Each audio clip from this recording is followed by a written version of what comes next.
शिव योग। Shiv Yoga is a science beyond science. You are the creator of your own destiny.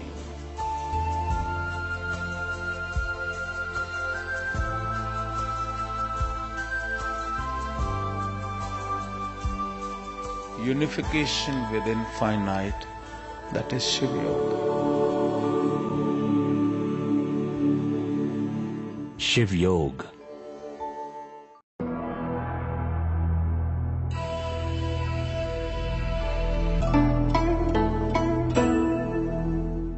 नमः शिवाय। चेतना का ऊपर उठना और आत्मा शुद्धि होना, कर्म शुद्धि होना, यही कारण बनता है तुम्हारी आध्यात्मिक उन्नति का। नर से नारायण की जो यात्रा है, इसी प्रकार पूर्ण की जाती है। गुरु का होना आवश्यक है। गुरु बिन गति न होत। वो गुरु जिसने आत्म साक्षात्कार कर लिया हो, वो गुरु जिसने ये रास्ता तय कर लिया हो, वो गुरु जिसके भीतर चिति शक्ति जागृत हो गई हो, वो आवश्यक है। जैसे दूध को दही बनना है तो दही का होना आवश्यक है। उस दूध का होना आवश्यक है जो दही बन चुका है, तो ही वो दूध को जो है दही बना सकता है। उसके बाद दही के ऊपर निर्भर करता है। वो दीक्षा लेने के बाद, शक्तिपात लेने के बाद अब दही पर निर्भर करेगा वो अपने को कितना मतवा लेता है। जितना उसके भीतर मंथन होगा, उसके भीतर से मक्खन जो है वो अपने आप निकलता है। उसी प्रकार से सबसे पहला सीढ़ी है, गुरु का होना आवश्यक है। गुरु जब शक्तिपात देता है, उसके बाद जब साधना करता है शिष्य, तो मंथन होता है उसके भीतर। और मंथन जब होता है तो जैसा हमारे शास्त्रों में समुद्र मंथन के बारे में बताया गया है, ये भी तुम्हारे भीतर की मंथन की अवस्था को बताया है। ये बाहर नहीं, तुम्हारे भीतर होता है। एक तरफ देवता होते हैं, एक तरफ असुर होते हैं। ये तुम्हारी प्रवृत्तियां हैं, ये तुम्हारी माया है। एक तरफ एक कार्य करने का भाव होता है, दूसरी तरफ दूसरा कार्य करने का भाव होता है। और भीतर जो है वो गुरु का शक्तिपात जो है वो सुमेरु बन करके वो तैयार हो जाता है तुम्हारे अंतरात्मा का मंथन करने के लिए। तो जब मंथन होता है तो सबसे पहले हलाहल विष निकलता है। जब साधना करते, जब शक्तिपात होता है, तो सबसे पहले वो संस्कार, वो विकार, वो जो कष्ट देने के लिए तैयार बैठे होते हैं, जो प्रारब्ध भोग का कारण बन रहे होते हैं, वो बाहर निकलते हैं। मनुष्य जब उसको शक्तिपात मिलता है, जब उसको गुरु कृपा होती है, तो कष्टों को भोगे बगैर वो साधना के माध्यम से ही अपने कई जन्मों के कष्ट, कई जन्मों की पीड़ा उसको वो दूर कर देता है। मेरे जीवन में भी इसी प्रकार की घटना हुई। तुम लोगों को तो मैं साधना करके, मैं इसीलिए खाली शक्तिपात दे करके, दीक्षा दे करके तुमको घर नहीं भेज देता कि जाओ, तुम्हें दीक्षा दी, अब तुम घर जाओ, अब तुम अपने रास्ते पर हो। क्योंकि मुझे पता है शुरुआत का रास्ता बड़ा कठिन होता है। इसलिए मैं अपने सामने ही बैठ करके जब तसल्ली से देख लेता हूं कि वो हलाहल विष निकल गया कि नहीं निकला। अमृत मंथन होता है तो सबसे पहले हलाहल विष निकलता है।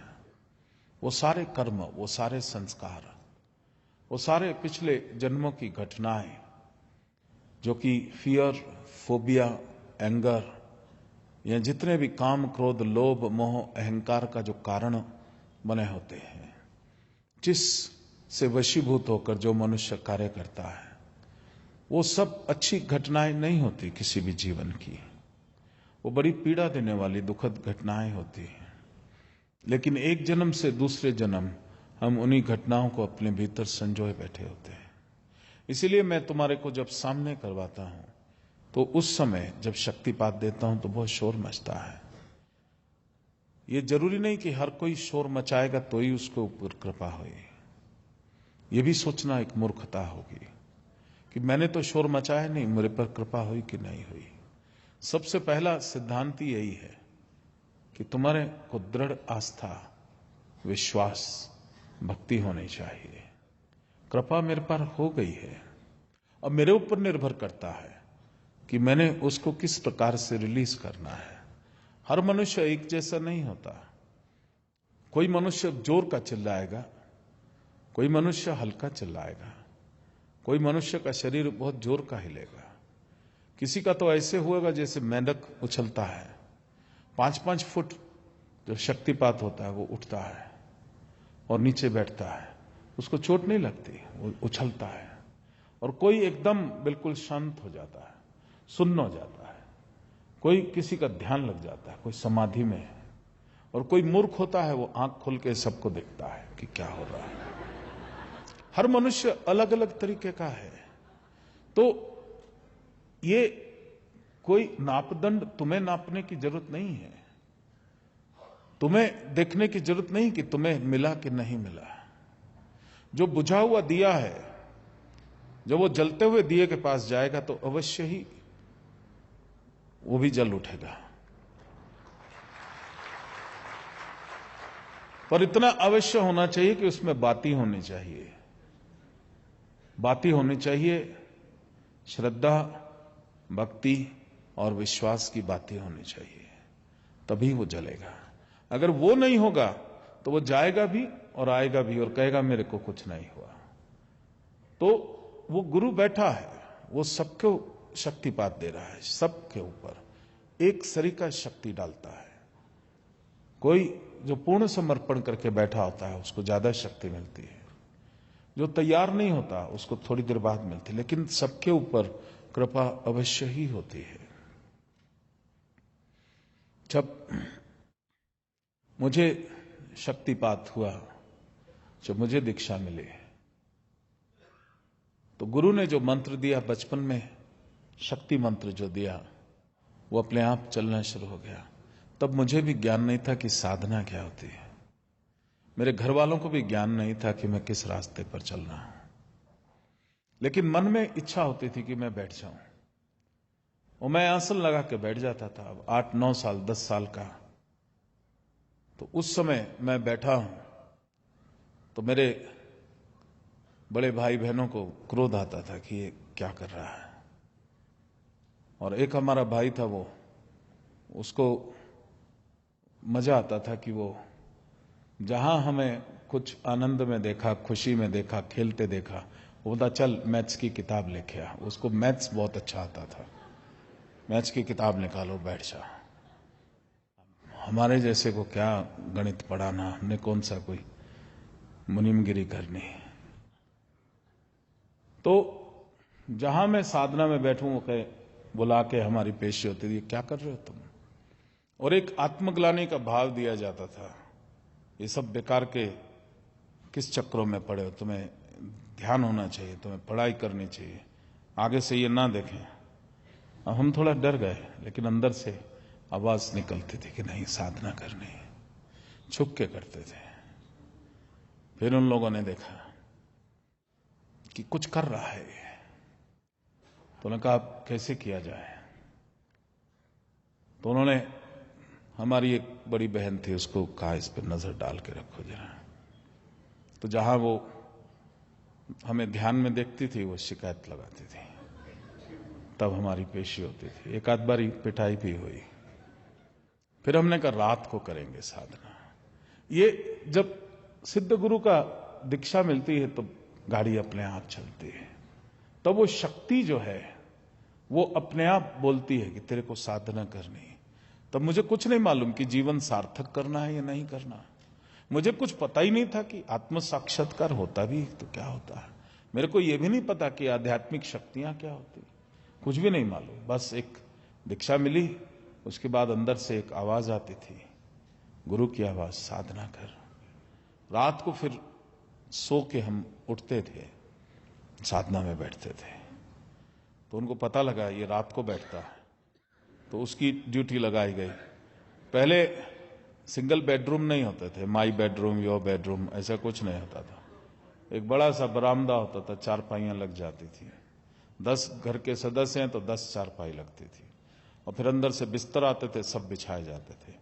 फिर वो एक ट्रांजिस्टर लाया जाता था, हवा महल, जिसमें डड़न टड़न टड़न वो सुना जाता था। खाना खाया जाता था, आम आते थे, बाल्टी में पानी भरी बाल्टी में बर्फ डाली होती थी, उसमें आम उम खाए जाते थे, धोया जाता था, हवा महल सुना जाता था, और फिर सब सो जाते थे।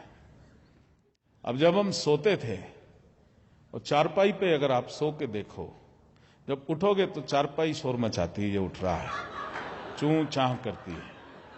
वो चूं चां करती थी तो एकदम वो जग जाती थी, तो उठ रहा है, और इतनी जोर से बोलती थी कि सबको सुनाई दे। हम फिर लेट जाते।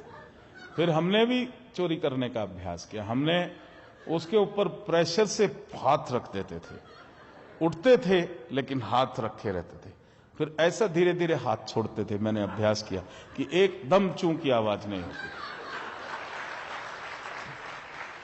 बहुत समय हमने ऐसा निकाल दिया, और वो ऐसा निकाला तो जब साधना करते तो आंखें चढ़ जाती थी, तो उनको लगा इसकी आंखों में नशा आना शुरू हो गया बहुत समय के बाद।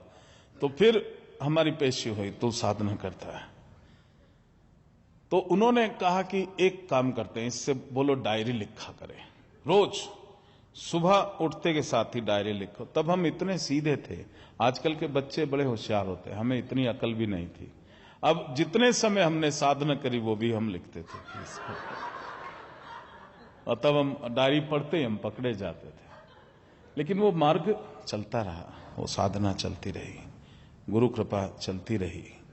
हर 6 महीने में गुरु घर आते थे, दीक्षा देते थे, और थोड़ा बताते थे, पर जितना बताते थे उतना 6 महीने के लिए पर्याप्त रहता था। हाथ रखते थे, शक्ति अंदर चली जाती थी, मुझे नहीं मालूम क्या होता था। और जब समय आता है, उस समय फिर भीतर के जो विकार है, जब किवाड़ खुलते हैं ना, तो वो एकदम बाहर निकलते। तुम लोग को तो यहां बैठते ही किवाड़ खोलता हूं ना, डम डम डम डम होनी शुरू हो जाती। मेरे को बहुत समय लगा था ये करने में, और वो मुझे याद है कि अलग अलग मुझे अनुभूतियां होती थी। और ये अनुभूति तो जरूर होती थी कि जब मैं लेटता था या मैं बैठता था, तो कोई एक शक्ति ऊपर उठाती थी मेरे को। और एक बार मैं लेटा हुआ था, तो मैंने देखा कि ऊपर मां भगवती हंस रही है देखते हुए। और उस समय मैं शरीर से ऊपर कोई अदृश्य शक्ति मुझे उठाने लगी, ऊपर उठने लगा। I started rising up. बहुत अच्छा लग रहा था, बड़ा आनंद आ रहा था। लेकिन मैं ऊपर उठ रहा था, शरीर नीचे लेटा था, मैं उठ रहा था। और उठते के साथ ही जब बहुत ऊपर गया, तब मुझे डर लगा, अगर गिर गया तो क्या होगा। और जैसे कहा तो वापस अपने शरीर के अंदर आ गया।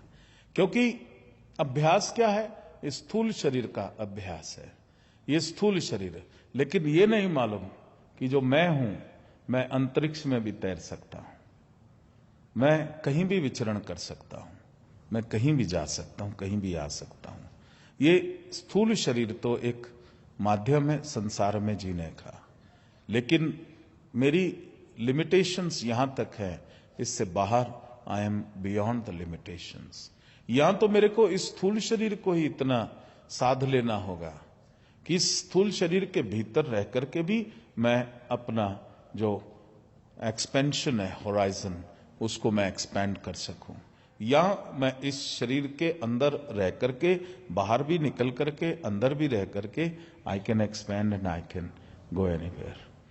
एक बार जब मैं 10 महाविद्याओं की एक एक करके साधना कर रहा था, तो माता छिन्नमस्ता की साधना मैं कर रहा था।